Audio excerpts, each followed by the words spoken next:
Okay, please check again now, Mr. Tom, on YouTube, please. Oh, yeah, man, no, because this one I'm saying, Mister. Yes, I'm going to answer that question. That question, the answer is not is important to answer that question, and I think it's going to help us to also speak to young people, especially those in the obedient movement. See, when you look at obedient movement, these young people, they are they want something good. Okay, they want to change things. They want to make things better. You know, that's all. That's what they want. It's just that the way they want to carry it out, oh, wrote that. Well, for me, Shajuko, I promise I'm going to get into all of those things. Okay, we're good. I can see YouTube is live now. So please support us so that we ensure that we're not having breaks like this. You know, want to have, and again, to be honest, even though Jen Jen started running around 1 p.m., so this is past 7, and we do this every day, by the way. Um, yes. So apart from the fact that you have to do data and stuff, you have to think about all of those things. But let me say what I was trying to say. To answer the question that the gentleman asked, he said, we're talking about Dele Farotimi, and I said this. Dele Farotimi is a good man. He wants the best for Nigeria. He wants Nigeria to become better. It's like the most of the Yoruba people you find in obedient movement. It's about Nigeria for them. And I'm very specific about Yoruba. It's about Nigeria. Oh, how can Nigeria get better? This person should be able to help us. All of those things. Dele Farotimi wrote a book. Don't die in their war. When you read the book, you understand his heart. He really wants Nigeria to work. But you see, Adewale Ademoyiga also wrote a book, Why We Struck. In that book, I can also see his heart. He wants Nigeria to work. But you see, just because you can write a book, or just because you can string words together in English language, does not mean that you really understand what you're getting yourselves into. What I noticed from these people, Dele Farotimi, Adewale Ademoyiga, and people like Victor Banjo, is a lack of two important ingredients. They lack cultural awareness and social intelligence. And it's the same thing you find across folks who call themselves Yoruba bots, obedience, any of those things. They don't know where they are. They don't understand that this world that we are in, this Nigeria that we are in, is not what they think it is. They deal with Nigeria based on an idea of what they assume it to be, not based on what it is. And if you have that kind of mindset about Nigeria, you will not win. Even about the world generally. Everybody who changes the world is usually idealistic. But you see, the thing is that even though you are idealistic, you have to also understand the reality on ground. If you are acting like you are playing the ostrich, you are hiding your head in the sand, you have these fantastic things you want to do, but you're not considering the reality on ground, you will fail. Not because you don't have good ideas, but because you are not grounded in reality. Your heads are somewhere in the clouds. You're just thinking of highfalutin things. You're not really seeing things. What do I mean by that? Nigeria is full of ethnic spaces, ancestral spaces. Nigerians work based on ethnic identity. It is how we work, and it is good. I'll say something. The idea of working as ethnicities in Nigeria is good. There's absolutely nothing wrong with it. But the people who do it the most are the ones who call you tribalist and bigot for doing it. They have mastered the game. You are just walking through life as God is good. In reality, they know exactly when to change the heart. You're just naive and idealistic. And revolutionaries generally are very idealistic. If you're going to change anything in this world, you must be idealistic. But if what you want to do will come to pass, you also have to understand reality. The reality of Nigeria is this. There are ethnic groups in Nigeria whose own goal is just to become powerful. Dele understands that about the North, about Fulani. He gets it. But it becomes very difficult for him to get it about the Igbo. And I said this to Yoruba people. You don't have, oh, there's one group you must be afraid of. Just agree that everybody around you is good, but everybody around you has ulterior motive. So you guard, you're guarded, or you're bound man, so you guide yourself. So Always on guard. stay always on guard. Thank you. You're always on guard. Be good to everybody, but don't be naive and say, oh, if I just surrender this, person is just going to help me, we'll build the nation together. Oga, to build the nation, the people amongst our people, Yoruba, me team, even with Yoruba people, God say, mo fojú sorry, ojú ti rí, mo ń bọ̀, ojú ti rí, even among Yoruba people, ojú ti rí. Nǹkan tó kàn máa ń jẹ́ kó rọrùn láti bá wọn láti yè dúró lé ní pé at least we have the same, I mean, you can, báyìí máa sọ, orúkọ kan sọ, iṣẹ́ àjùmọ̀bí, alájọbí, alájọbí sì wà. So, tó bá rí lè bá ṣeré wà, bẹ́ẹ̀ lè bá ṣeré. But the thing is that it's not that you're not going to find good people from Igbo land. There are many. It's not the issue of Igbo people are bad. They're not bad. The issue is a cultural thing. There's a culture. For instance, I'm speaking now. Somebody says the doctor is in Chicago, is 60. The other one is a 64-year-old man. There's a culture. There's a culture of gaslighting, a culture of blackmailing, a culture of propaganda. It was done intentionally, and it's been done for more than 80 years. Have you ever noticed that obedient don't ever sit down to talk about governors in the southeast? Ṣé àwa nìkan náà ṣe governor gidi fún ni? Governor tí wọ́n kọ́? It's a plan. It's a culture. You point accusing fingers at everybody, but it's so bad that even Peter Obi was speaking up for IPOB. They are good people. They are my neighbors. It's a culture. How do you work with people from that culture and get what you think is going to make Nigeria better? That's the question you should ask yourself. Is what Yoruba obedience don't understand as well. In their mind, they want to change Nigeria. In reality, they don't understand who they are working with. Let me give you an example. If you're going to succeed in this country, just understand people for who they are. I don't say they are good. I don't say they are bad. But just understand them. This is how this person thinks. So if I want to work with him, I know how far I can go. That's what Tinubu does. President Tinubu, that's what he does. He knows what to do with the North. He knows how to work with. He knows who to work with. The mistakes of our elders. I'll end by saying this. I've said it before, I'll say it again. The greatest politician from this ever is Obafemi Awolowo. That's the greatest. I've said it several times. If we're living in the 14th century or the 15th century, there will be a shrine dedicated to him today.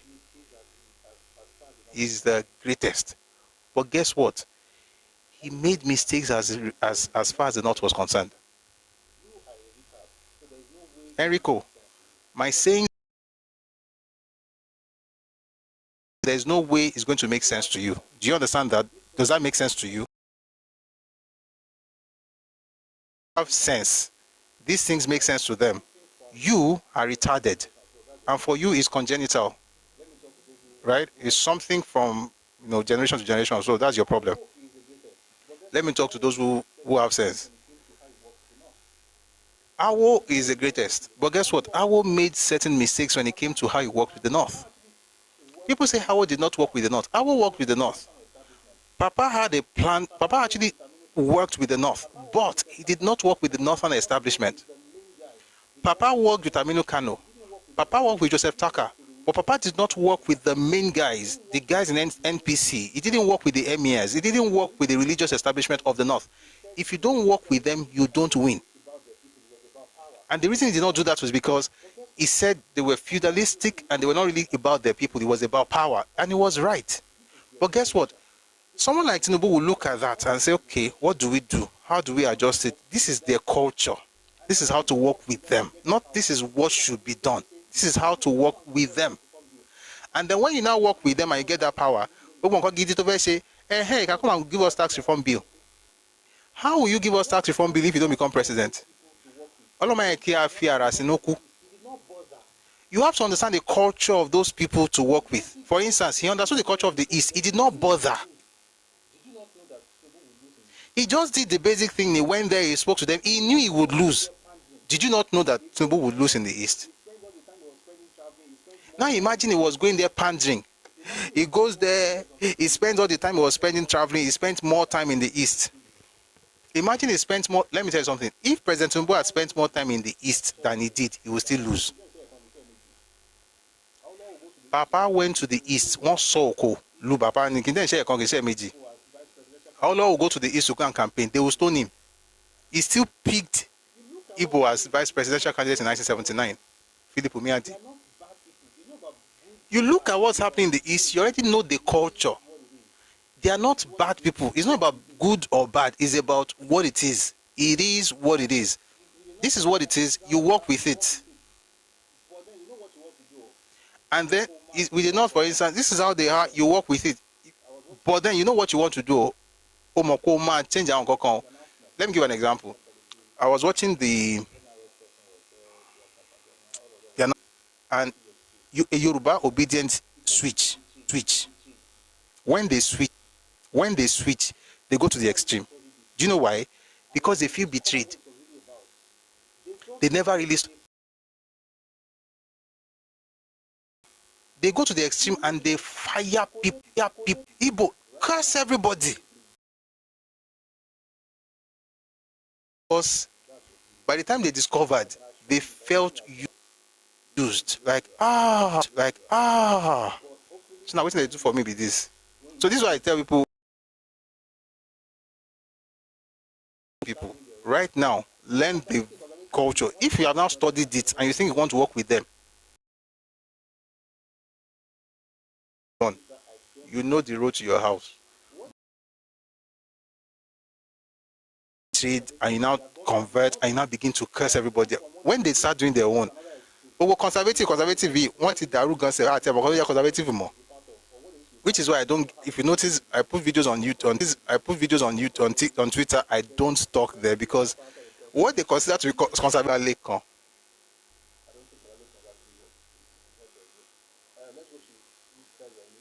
I don't think Olalekun is actually here to speak. He's been here for a bit. Let's go to Mr. Remy.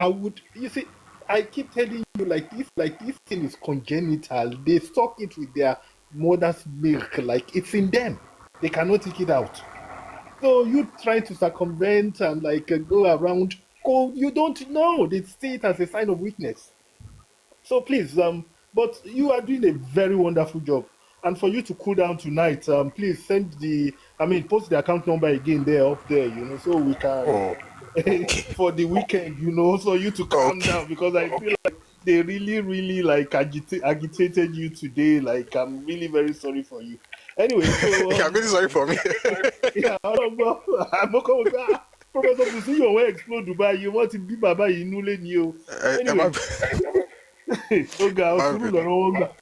So let's come in. The main reason, what I normally ask myself is why, after what we Yorubas did to save all these South people, why is it that they are naturally aligned with these Nyamiri people? I don't understand, because if you look at their voting patterns, men on several occasions, you will see even there was at times the way they antagonize Yoruba and Yoruba land. So no, I keep asking myself, what did we do for these people at all? What did we do to offend them that much? They see their natural ally in these Igbo people that have over the centuries, the last 4, 5, 6 decades, been very terrible to them. So I really don't understand that. I'm coming down to Delifa Rotimi's thing. Delifa Rotimi does not love Nigeria. He does not. It's his pocket. Are you sure? The guy, I can tell you, he's doing land businesses. They are lawyer, all these land properties things.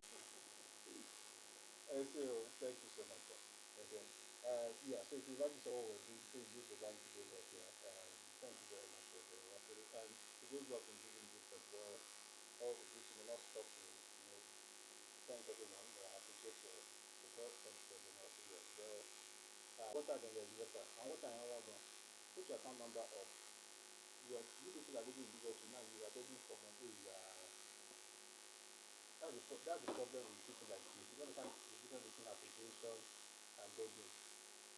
But you can send money, so if the show was that, so basically, next time someone comes, share or south, man. I don't sincerely I don't know, but I know that what the way the rivers people react is different from the way the let me even say something. When we say south, I think we should also understand that it was not every part of south that was part of the eastern region. As a matter of fact, the part of the south that speaks up that you hear mostly is Delta and Edo. And yes, they were invaded, but I don't know, maybe they forgave and moved on. But it's different from people in Rivers. So those ones, they don't tell. The Edo Delta part was not part of the Biafra. The part of the Biafra was that's Cross River, Akwa and River. And those ones have a different idea of how they deal with people. And I'm not talking about just Rivers. Rivers, Akwa and Cross River. But they don't usually speak out. If not for recently, that we start hearing equally people speak up. They don't speak. They don't speak. So most of the South that you hear, if you really look at it, it's Delta and Edo for the most part. So I think the ones that were really hurt, they don't speak as much. Midwest was hurt, but for some reason, maybe they forgive and move on. But I don't know why that is. Maybe Prof will help us with that answer. Already. So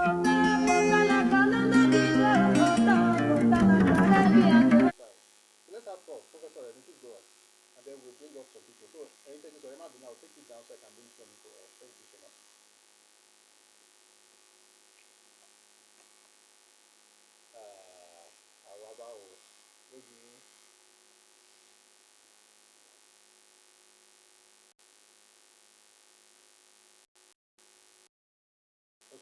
So, see now, for example, the last Lagos election was between.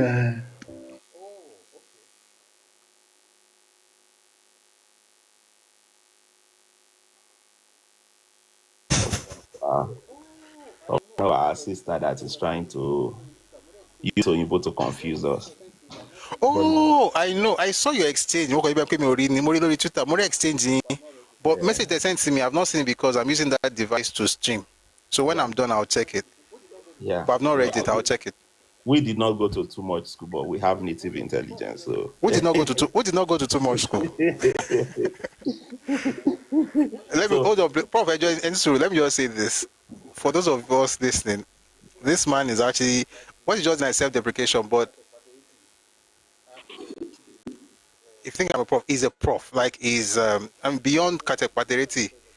I appreciate his intelligence is not just intelligence, it's knowledge. Like it's amazing the things he knows, and it's a blessing to have him in my corner because I'm able to bounce off ideas, with him. I use him as a sounding board sometimes. So I want to. I've done this before, but I want to say it again, just in case you don't know. Professor Remy is a great brother, fantastic, knowledgeable person, and is willing to share his thoughts. Right. So, thank you very much for being here. It's an honor to host you. So now that I've gotten that out of my chest. Oh yeah, continue. Thank you, Prof. So, still on the lighter mood, I heard they are sending you something to drink something. And you see the reform now. I reform only again. Say man. I'm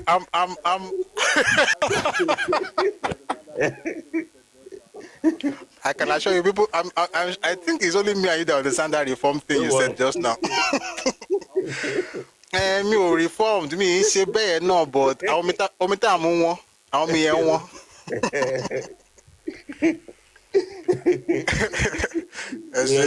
It used to be a joke during the COVID times that when they are rolling back COVID and people are not using masks. So they are now saying that this one that they are not using masks now, these Baptist people will not be able to go and buy alcohol again. Oh, there is man. Oh boy. Society will not be able to buy it again. àwọn náà mọ wàhálà tán kóra wọn sí pẹ̀lú àwọn òfin òfin Mósè gan òfin máṣùmátọ̀ ni wọ́n ti rí, but it is well. Anyway, if you come to our church, we take wine every Sunday for only communion. So no problem. ṣé ìyẹn nìkan lè máa ń tèkà bí àwọn kan mi tún ń rí fọ́n pẹ̀lú ẹ̀. Tó o bá ṣáà ti máa mú yó. Ó ti dà ó yọ lọ́run. It has to be your conscience, but the weaker brother must not impose his will on the stronger brother. Let me clap for you for that last statement. Ẹ kí n pàtẹ́ ọ̀fun ikú àyàmí pé mi ò ṣe kankan fún yín lónìí. One day, people understand that. By the way, we're just chatting. People will understand one day that when Paul said in 1 Corinthians that I'll come communion you can say fruit juice also, but everybody will be all right. Everybody will be all right. So anyway, back to the topics, right? So Mr. Remy kind of hit it on the the nail right on the head. Oh, yeah. Especially when it comes to Dele Farutimi. People don't know. The guy is more concerned about his business interest than any form of activism. And that is what people don't know. And those are the kind of people that I will say that they wear different masks, right? Some people wear the mask of they will wear the mask of nationalism. But they are using it to advance political, personal agenda. So you're going to see someone from northern Nigeria, for example. They are some of the most, in some instances, they will tell you, we are the most one Nigeria. Why are you people talking about ethnicity and culture? Let us move forward. So what the guy is doing is wearing the mask of nationalism. But now talk to him about religion and tell him that, we are all Nigeria. Why should we even countenance ethnicity? You are going to see his answer. So what they are doing is they wear that mask of, ethnicity, right, nationalism to advance certain agenda. And that's not, that issue of wearing masks of stuff is from, what's this popular guy in the French Revolution? I'll remember his name. That was eventually killed. So that's one of the, the accusation against people like so you see that a lot, right? So when you read Dele Farutimi's book, the one that got him in trouble with Afe Babalola, you will see as he was demonizing everybody there and was mentioning all the Yoruba people's name. However, the family that he had issue with, he now wrote it there, okay? But they are now working with an Igbo developer. That Igbo developer has no name. He refused to mention the name of the Igbo person involved. But you see all the Yorubas that are evil, he mentioned all their names. So it's not like the guy it's just what, is the man's pocket, right? So, and I think that's a common thing in Nigeria, right? Don't allow people to recruit you against yourself. And that's the whole ideology behind, Yoruba Ronu. It's self-reflection so that people will not use against your own interest. Because that was what happened in the First Republic, where that triggered that song. And that's, and that's my own idea of Yoruba Ronu. And that's why I always tell people, yes, I'm a Ronu activist or whatever. You cannot. I'm the last person you're going to shame into things. But that's my own definition of it. So our people need to know how to think carefully. And interestingly, a lot of those people, a lot of our people, I think that's a big issue.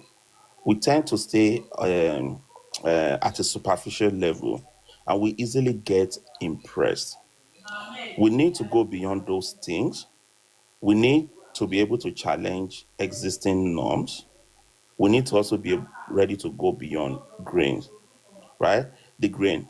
A lot of us crave for acceptance, and that is why we mindlessly repeat things, right, that other people are doing. We want to conform. Conformity is an attribute of humans, right?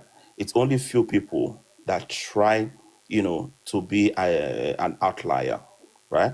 But it's something that I think we need to usually engage. We don't engage it just for the purpose of being a contrarian, right? But we have to engage it from a reasoned perspective. And if you don't do things like this, you will not know the strategy that the Biafrans use, which the obedience have repackaged, and you will not even understand that it's the same strategy that the Nazis use. Their strategy is simple. It is moral blackmail. And the issue is that because Yorubas are inherently moral, their cultures are not moral, right? So our culture is inherently moral. You're going to see it in our Ifa, you're going to see it in, it's going to tell you about good and bad.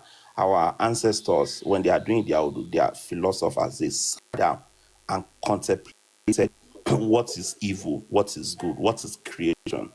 So not all societies advance to that level, right? There are societies in Nigeria today that the optimal ratio of that society is money. It doesn't matter how you get that money. Once you get the money, you are able to buy the most important position in in the society. So in such society, it doesn't matter how person they get that, but that's a different thing for us. And I think people realize that, and they tend to use moral blackmail against us a lot, right? There's the Yoruba people are the ones that we have a very, very high sense of justice, right? When someone do something bad, we're going to tell you the person needs to be punished. We also have a very, very high sense of balance. When you are over punishing that person, it's the same Yoruba people that will turn back, and condemn you. So it shows you a complex and advanced society, which you don't have much of that in Nigeria, and people now weaponize it against us. So let me give you some examples around that. When you look at the obedient, I'll tell you some of the ways they use the whole moral blackmail, right? And the whole Biafra too. The essence of it, let me even start from the whole essence. The essence of it is to shut down any form of discussion, right? They want to reduce it to a binary, right? And they don't want scrutiny of their position, right? So they use that, and knowing who you are, you're going to fall for it if you have not really educated yourself. So that's why sessions like this are very good. People are going to, one of their ways is to weaponize victimhood. And when you look at some of our writers from that era, you will see how that victimhood resonates with them. It resonated with Shoyinka. It resonated with Victor Banjo, right? It resonated with a whole lot of our people, right? They're going to highlight sufferings and things. I've read some PhD thesis that of Yoruba guys writing on civil, and you will see how they, align with the position. People tend to look at the effect, right? And the people that argue that way, they're going to push for the effect without talking about the causation. So they're going to focus on things like, starvation, displacement, massacres, and things like that. Things that pulls at your emotional string, right? And it's the same way, right? And they'll say, questioning why we're taking this stuff is like you are questioning the whole, you're questioning, or you are committing all of these, things all over again. The same thing the obedience will also use, right? Instead of making it about Igbos, they will cast the Nigerian youth as a victim, or ordinary Nigerians as a victim. And then when you question their position, then it becomes like you are questioning, or you do not empathize with the common man. But it requires, deep thinking and analysis. You don't build it in a day, right? They're also going to equate, dissent with cruelty, right? Or bias. And you've seen it, you've talked about, I heard you talking about a guy that's a doctor and another one that's this, and they're in this audience. And we do see them when they come in here a lot, right? They are going to come in here and they are going to, do some drama and make it look like, you hate us, you hate heroes, you hate this one, you hate that one. It's a strategy. It's a strategy that people have perfected. They know They know you're a moral person. You don't want to be seen as hateful. You are not brought up that way. In cultures where it is not, where money is their God, they don't care if you tell them you hate them, but they know you care, right? So they will deploy that against you. And that is what makes this discussion about Biafra always hard. I know people shy away from it, and I know you've read a lot of on it, Professor Busi, when you even look at a lot of trained historians in Nigeria, right? They will meander around it because they do not want to be, accused of this. They don't want to sound dissenting, right? The same thing in Nigeria. You see a lot of people, they are folded to to our modern day Nazi group, the Obedience in Nigeria, and that's all I call them. They are Nazi. They are just like the brown shirts of the Nazi group. That's who Obedience are. That's their strategy. They are brown shirts, right? And the other thing they're also going to do is that they're going to impose collective guilt on you, right? Oh, the Yorubas did this. Oh, this one. Then when you caught them there, they say, hey, but why didn't you people just support us? Oh, the Igbo man has always been concerned about Nigeria. He's the one that's carrying Nigeria on his head. Is it not for the benefit of you? Right? You know, so they cast themselves in those ways, right? To to to make it look right like you are the evil person. So by making their suffering um, collective and making your guilt collective, they also want to shut you down because now they've accused you of being part of a group that is complicit in things against them. Again, you don't need to bother about that. Oh, they did this. They slapped people during the last election. I mean, there are people. The only person that was spied in Lagos was a Yoruba guy who supported APC, but they don't want to hear that, right? They're going to run. They are going to run away. So, but you have to train yourself to be able to do that. And then last thing I'm going to they like suppressing emotional appeals is always what they will always do. All their conversations are emotional. Ask them, sit down with them and say, let's go through this thing one by one. Right? Okay, if a man is going to war, why didn't he look for a means of food for his people? They are not going to give you any direct answer. It's going to be emotion. Okay, if you are there to liberate Benin, why are you imposing an Igbo man there? Why are you deporting Benin people? I mean, when they got there, for example, I don't know if you've read this, but there's a book by a guy called Samuel Uwem, 888 Days in Biafra. Samuel Uwem was like the chief engineer at the Broadcasting Corporation in Benin, right? And he talked about his experience. Immediately, Biafran soldiers, they did the same thing the Nazis did. They rounded up the intellectuals and deported them into concentration camps and then replaced them with their people. That was what they did. They took Samuel Huem, they took the commissioner of police, Adiola, they took Justice Akwat, they took all of them and deported them into the heartland of Biafra, right? And you're saying, when you talked, and then you also made laws that when they make 8 days, not 8 days, 8 days, 888, right? And you're going to laugh when you read Samuel Huem there, because Samuel Huem speaks Igbo, but they didn't know. And they didn't lock them up immediately. They was time they put them in hotel. And he was watching some of the program. And let me just make you laugh. He talked about one of the program that what is this? Was it Orizu was talking about it, about how he came to the TV and was talking about how the Biafra army is strong and things like that. And he was now telling his people that that Biafra is strong, no issue. That when they see the Nigerian bombers, the plane, that they should not run. that once the bomb drop, that they should just take the bomb and throw it back. That Biafra is as stronger, that the bomb from Nigeria is not effective. I mean, look at such human beings that do not like their people.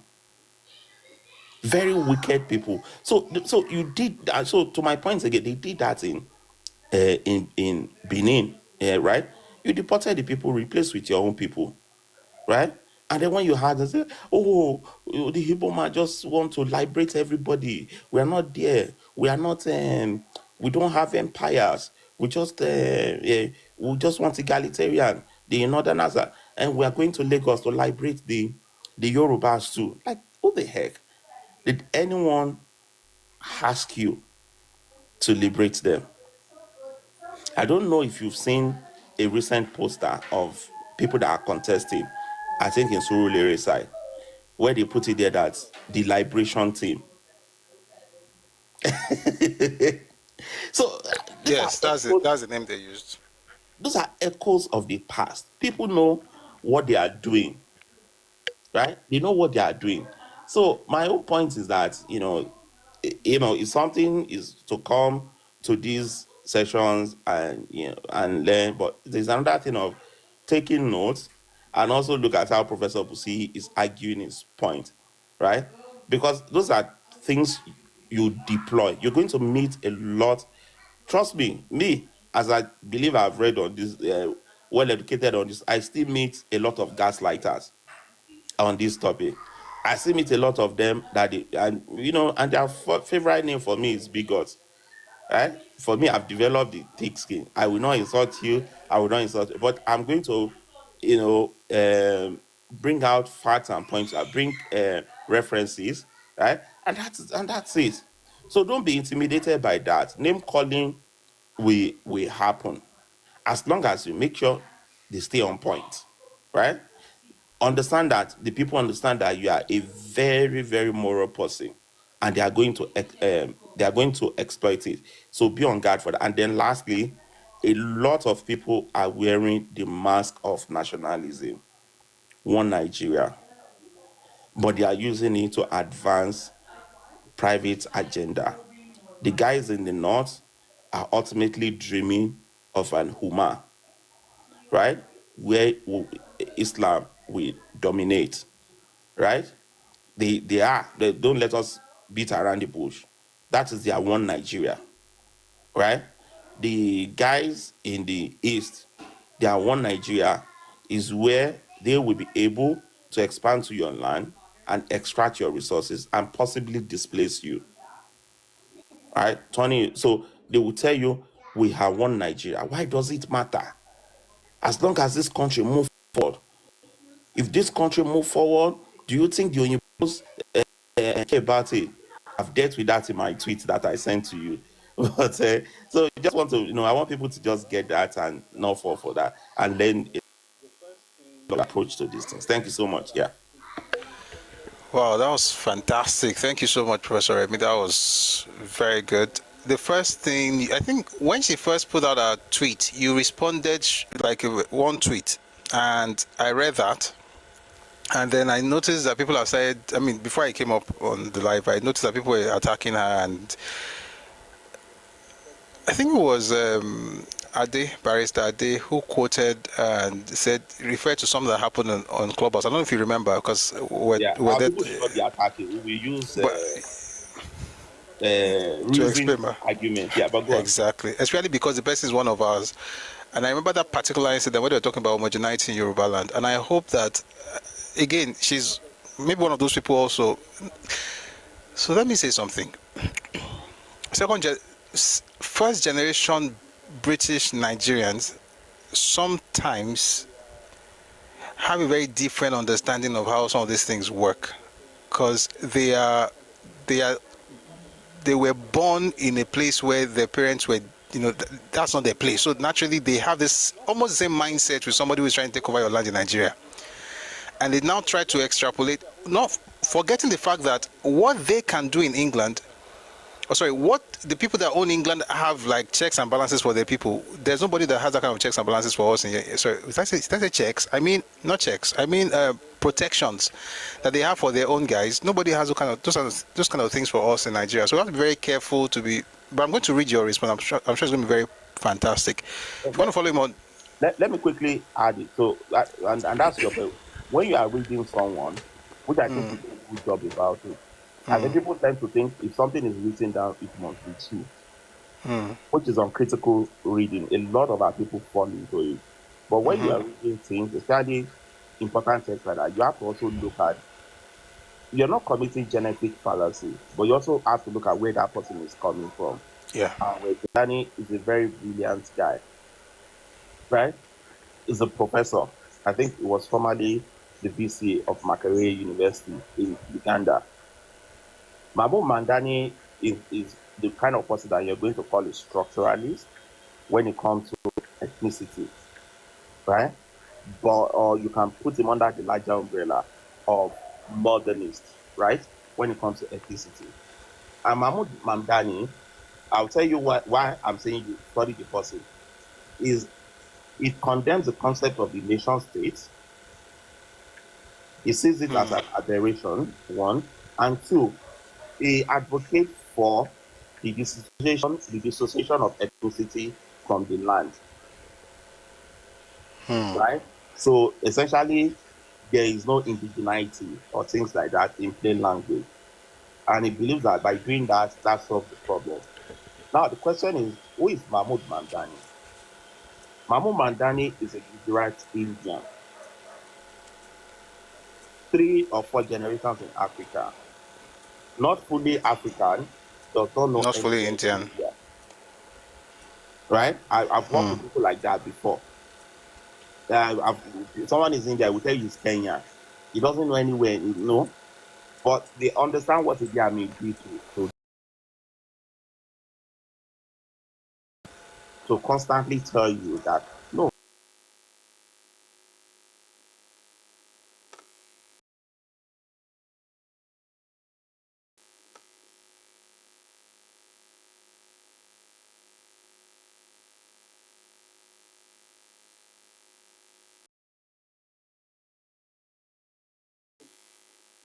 Thank you very much, Prof. That was really good. And everything you said.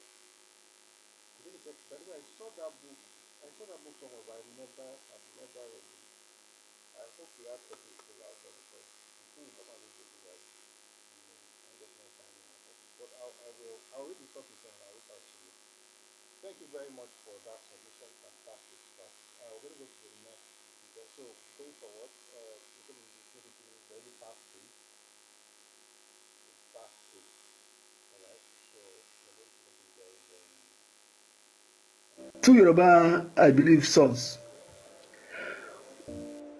One got So the next speaker is going to be,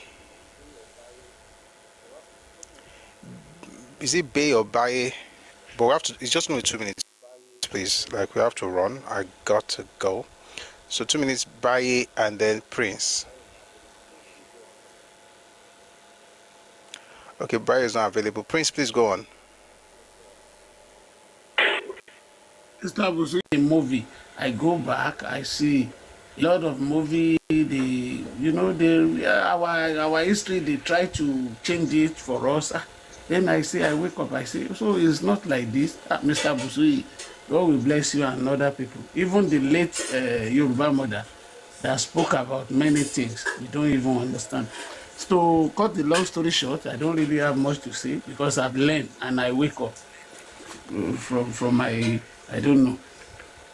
So, face to face, confronting this kind of people, even today, and I made a little bit mistake. I supposed to be recording what we are discussing because whenever those men come across or come over to my space, I give them back to back always.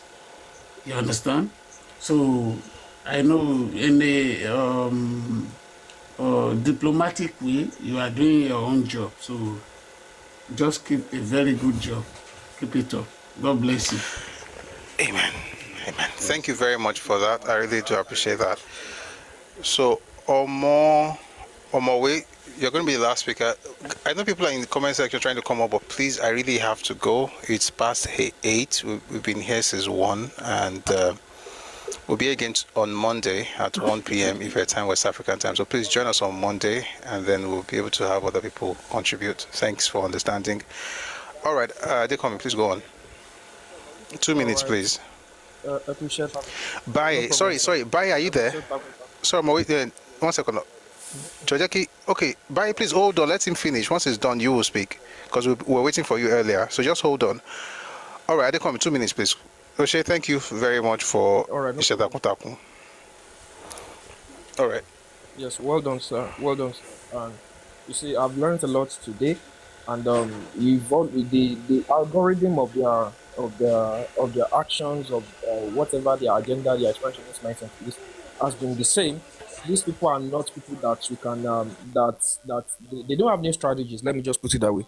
They don't have new strategies. Even by the time you look at some of their so-called intellectuals, and they do the same thing, they fall victim of the same narrative, So these are people that I don't know why you go into war, you're preparing for war, and then you didn't just you going for war, no preparation, nothing. At the end of the day, what you were doing was going out on hours.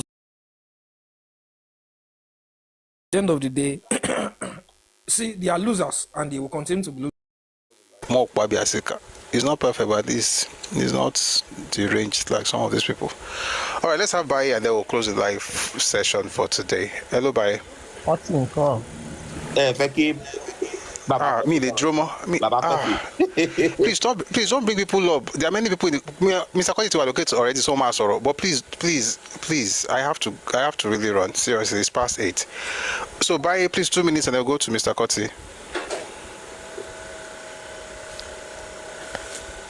I don't think he's ready to speak. Mr. Koti, please, Ejo. Esoro. All right. Well done, Professor Busi, as always. Ekwajo meta. Shewa. Kí ló ń kọ yín lójú ṣe fẹ́ lọ bá wọn tó chair club ni. Club ò tí ì ṣí now. I know it's Friday night. Lẹ́fẹ̀ẹ́ bú mi tẹ́lẹ̀ bá ti farabalẹ̀ kí n dira wá. Ẹ wọ́n làbúrò lọ́tọ̀ gang club. Ọbẹ̀ lọ dé ìkọ́ni. Ọlọ́run adájí ìṣá o. Báwo lẹ ṣe ro ń dọ̀bẹ̀ yẹn náà? Friday night ni o, àbàbà dẹ̀ ń kọjú. I'm like, ó ga o. Okay, weekend ò tí bẹ̀rẹ̀.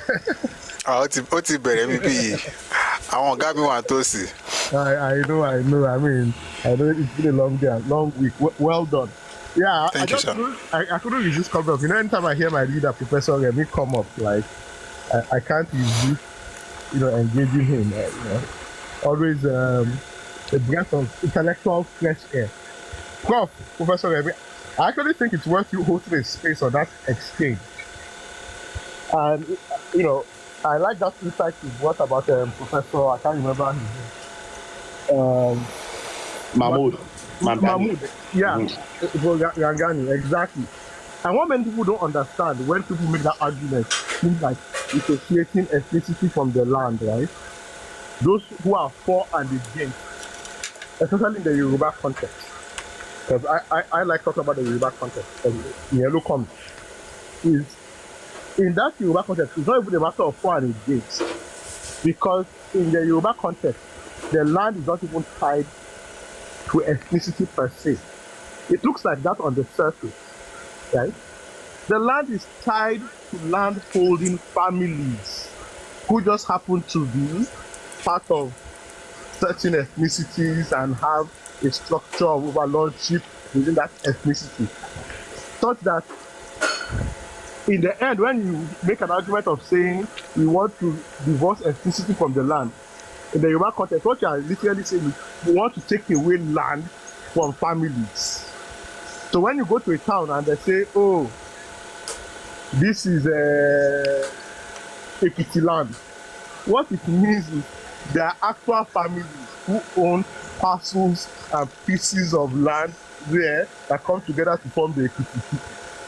So right now say we're going to divorce Ekiti identity from the land. The real implementation of that is saying, Professor Remy families, you no longer own this land. And I think when people understand it, maybe they will not start having a rethink or start engaging that conversation differently. People think land ownership and identity with land is one abstract concept. They don't understand that no, land ownership, people actually own it in perpetuity. When you go to Professor Busi's family, they can tell you from Ibigi Bayi, Igi Akoko, to Igi Oshe, Ibeyeni, Ilewa. Is it Ife land? Yes. But in reality, it belongs to them Busi Redomi family. Such that that starts, what was the word? But my point is, if we now start interrogating that argument further and further, if you now get to a point where we say, Professor Busi, is that your family land though? You no longer have rights to it. It's not about Ife people. You no longer have rights to this land. It will come down to a granular level where they'll have to look Professor Busi in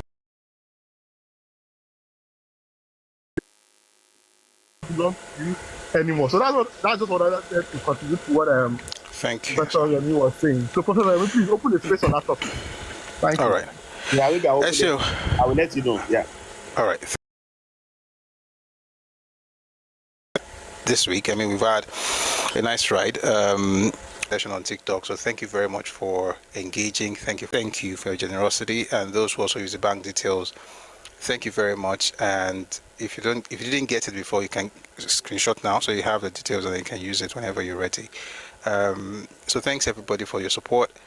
We will continue this on Monday at 1 p.m. if we're time African 3